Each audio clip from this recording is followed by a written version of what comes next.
everybody. So today we're going to do a bit of a haul. Most of the things I haven't really used yet. There are a couple of things that I have, but I just wanted to sort of jump in and give you a preview basically to the reviews that I'll be doing, because these are the things that I've bought and these are the things that I'm going to be using. So let's start with nails. I've bought this lovely set of Zoya polishes. I love Zoya polishes. I think they're really great. The formula is fantastic. They're very clean polishes, generally much better than most brands in terms of their formulation, in terms of the safety factor, and the consistency of the polishes. The formula is great. They're mostly 2-coaters, some of them are 1-coaters. They have a variety of finishes and they come up with really, really great colors. So I was very impressed initially when I started trying Zoya polishes, and then at this point I have quite a few of them. I've used up quite a few of them too. So this is the set that I got. It was a trio sort of coming together of minis, and given that I'll be traveling soon, this month I'll be away. I'll be flying back and forth maybe 5 times basically, so the entire month I'll be all over the place. And actually next month in January I'll really be flying a lot as well. Just life circumstances there. So I wanted something that would be small and portable and will have the colors that I really like. And then these are the colors that I wear, obviously. These are the kinds of colors that I really enjoy.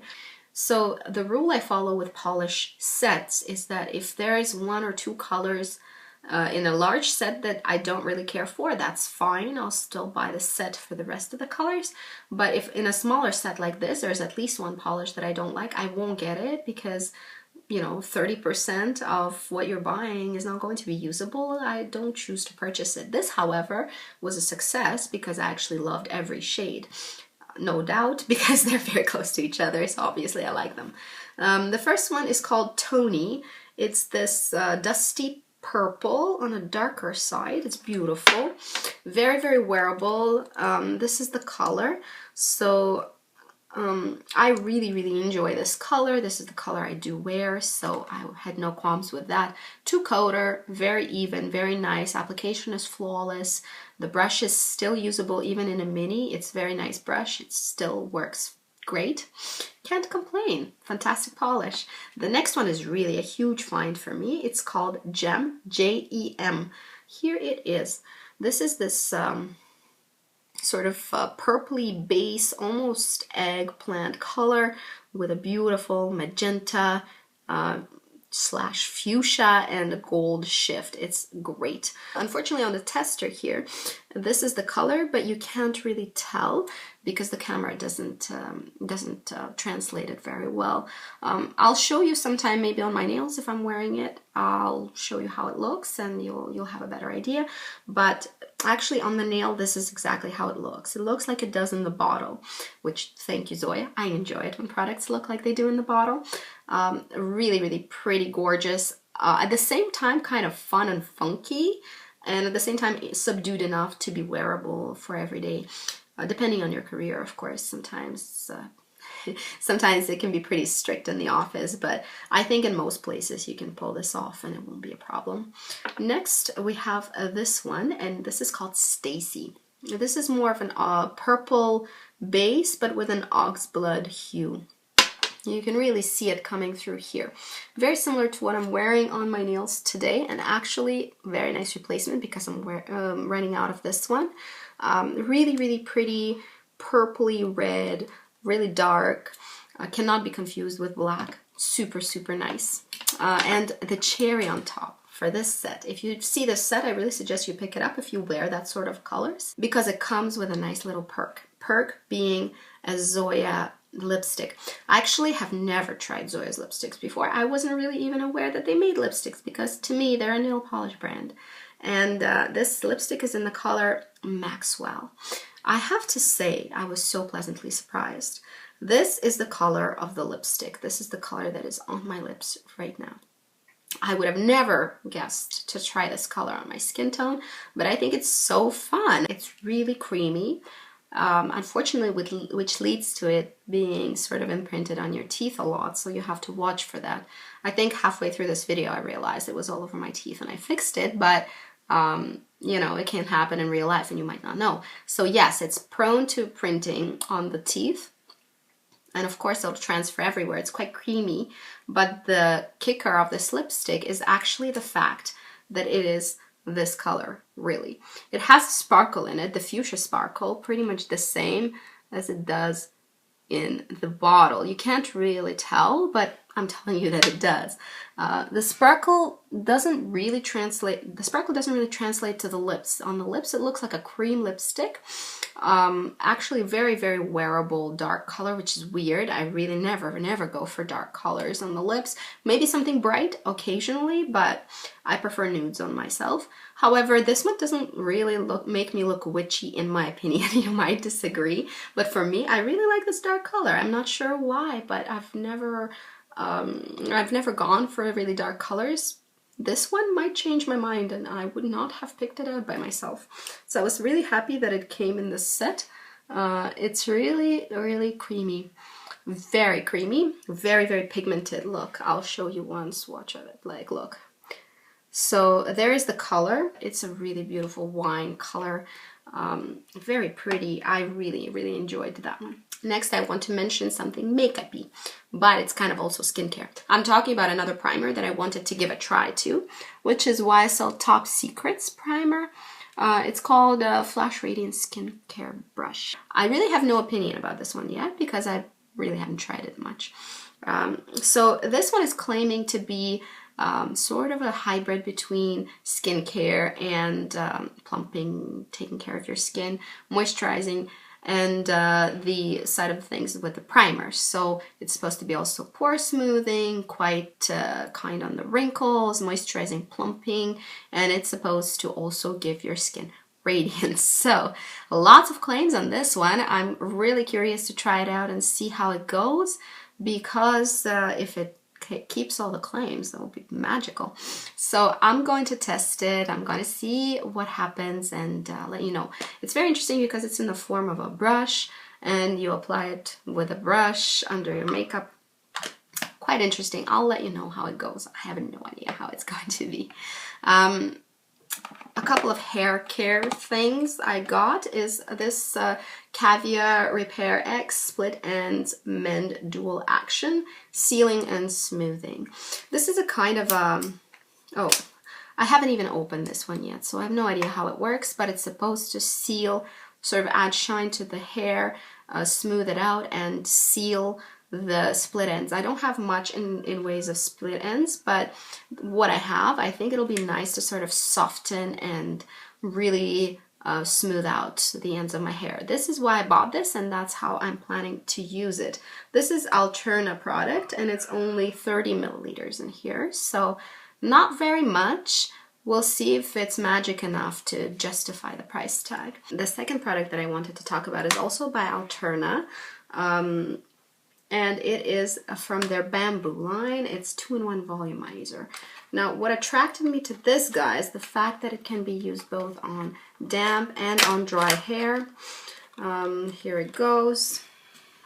This is the little instruction booklet basically that comes with it. So it states here that for all over fullness, use it on damp hair. And what you do is take a pea-size amount, or more if you need more, if you have longer hair, and apply it evenly throughout hair, then blow dry with a round brush to build all kinds of volume.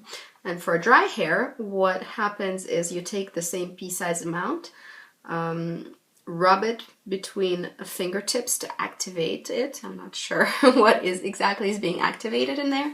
And then you work it into the hair, starting with the underneath section, scrunching it up around the roots to give the volume to, I guess, the roots, which is where you want it. So they recommend that you don't use very much. You apply directly, you do not apply directly to the scalp. Use it on the hair and then use the round brush for drying if you're drying your hair. So this one was quite interesting in concept. I have no idea how it's going to work. I'll let you know. Then on to the fragrance. This is the star, I think, of this show. The nail polishes were really great. The other things I haven't tried, but this one is somehow, I'm not sure what happened. Basically, I was sort of shopping around for gifts for Christmas, and somehow this happened. I'm not sure what took over me, what kind of demon possessed me, but I could not walk away without Chanel Chance Eau Tendre. This is the eau de toilette version. There's no eau de parfum, as far as I know, for in this line, in the Eau Tendre perfume. This is from the Chance line, which I actually don't love. I used to own many years ago Chanel Chance, like the original yellow version. I've never really been so into Eau Fraiche. There is Eau Vivre, I think, available now. Eau Tendre, I believe, is a 2010 release, so it's been a few years on the market. I've smelt it many times. I always found it enjoyable, but never found it special enough to want to own it. I own a lot of Chanel fragrances, most all of them that are available in the designer line at least. I own a lot. And I've never really had an urge to buy the Eau Tendre. I thought that it was the nicest one out of the Chance line, but it was never special enough. However, yesterday I was just walking around very innocently. I caught a sniff of this, sort of sprayed it on myself, put it back on the shelf, didn't think about it again, walked away. After a while, after the initial sort of fruitiness and the fact that it is just so citrusy, and citrus coming from grapefruit really, so very heavy on grapefruit, kind of heavy on yuzu, sort of apple aspect to it, I was always thinking of it as a fruit bomb, and which it is actually, especially once you first apply it. And then something else happened. I have no idea. It messed with my head. It messed with my head to the point where I bought it. It was weird. I've never had this experience with this particular fragrance, but somehow it just captivated me. It messed with my head. It carried me away.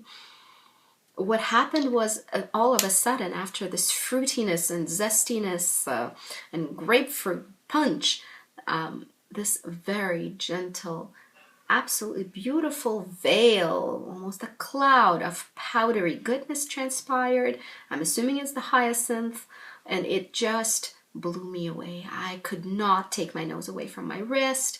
I was sniffing it, I was applying more, and finally it just completely screwed me over to the point where I walked to the counter, which I don't usually do.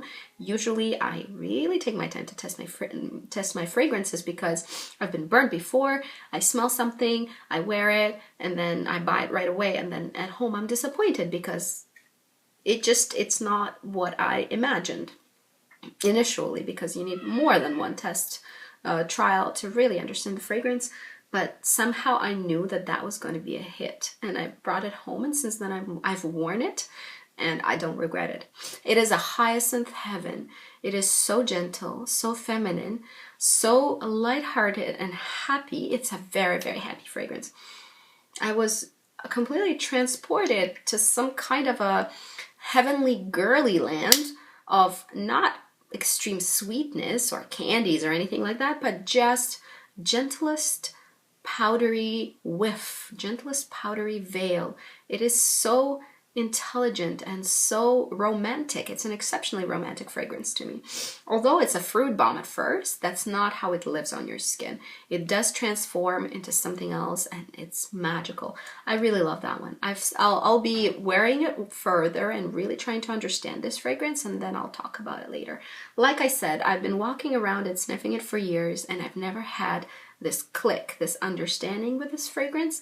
Now all of a sudden, for some reason, I have it. Maybe my senses changed, maybe the weather is just right. I'm not sure what the deal is, but this one is a huge hit for me at the moment. I think it's really, really pretty.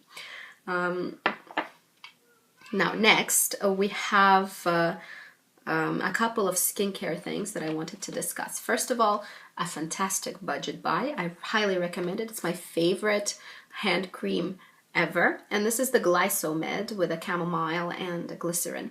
It is such a good hand cream. It has this tiny bit of dimethicone that really sits and plays a barrier with your skin. It's lovely. It is hydrating but not greasy. It is not super moisturizing where it's like almost a mask for your hands. It's just right. It's like the middle of where the perfection lies in terms of hand creams.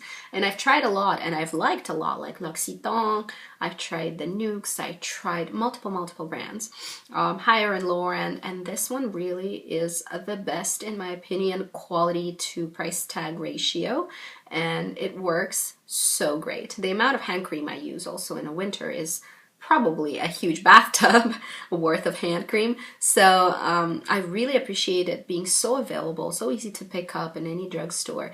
Glycomed hand cream is really good. I recommend you check it out because it does absorb quite quickly. It does not leave a greasy film on your hands, but instead it leaves a bit of a slip almost somehow, but it's not greasy. It's just you feel like there's a little bit of a barrier, but it's not slippery at all. It's really good. Also, I've tried another Kiehl's product, so I'm really excited to try it out. I have not tested it yet, and it's Dermatologist Solutions Kiehl's Overnight Biological Peel. Has hyaluronic acid, urea, other enzymes sort of doing the peeling of your skin. It sloughs off the very top of the keratinized epithelial layer, giving your skin a more plumped and youthful appearance, really just like any peel works. But I'm looking forward to trying it out. It's an overnight deal, kind of used as a serum, I'm assuming. It comes in a very nice pump, nice dosing pump here. This is what the bottle looks like. Kiehl's has the nicest apothecary-inspired products. I love Kiehl's. I think they're a very good brand. There are a few products in my lifetime that I did not like from Kiehl's, but the majority are really great. So this one is claiming to be quite potent. I'll report back and let you know if it is worth the sort of investment and worth the hype that's around it.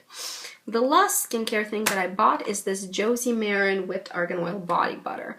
There's tons of recommendations about this body cream. Supposed to be fantastic, supposed to be really lovely in texture, rivaling the Laura Mercier body butters, which are also so great in my opinion. But this one is the vanilla bean scent, and in the store when I tested it, what can I say? It smells exactly like a vanilla bean. It does not smell sweet, it does not smell sugar, it does not smell like cake. It smells like, you know, the vanilla bean, the actual bean, ground up or somehow crushed. It's really lovely. It's such a nice scent. I was very happy to get my hands on that one, and I'm really excited to test it out and see how it does. That's it for today. Look out for reviews on these things, on these products, and to see how they're working for me, if they are working for me, and if I think they're worth the hype, the price, or the bother in some cases. That's it for today. Have a good day. Bye-bye.